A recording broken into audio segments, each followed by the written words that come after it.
Peoples party ने मखसूस नशिस्तों पर नजरसानी की अपील की हिमायत कर दी। पीटीआई पर पाबंदी का मामला पहले पार्टी सतह पर जेर गौर लाने पर इत्तेफाक। पीपल्स पार्टी का कहना है कि पाबंदी का मामला पार्लियामान और काबीना में जेर गौर लाया जाए। नून लीग और पीपल्स पार्टी के रहनुमाओं की ईवान सदर में बैठक के दौरान नून लीग की लीगल टीम ने पीपल्स पार्टी को नजरसानी अपील पर ब्रीफिंग दी।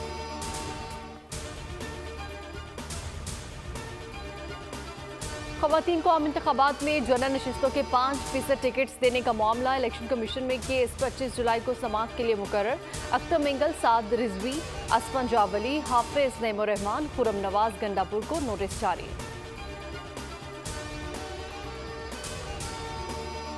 पीटीआई इंट्रा पार्टी इलेक्शन के समाअत के लिए मुकर्रर। इलेक्शन कमीशन ने केसेस की कॉस्ट लिस्ट जारी कर दी। केस की समाअत 23 जुलाई सुबह 10 बजे होगी।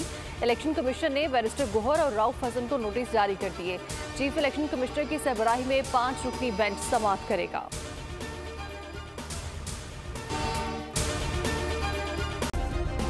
सब्सक्राइब करें और बेल दबाएं ताकि कोई खबर रह न जाए।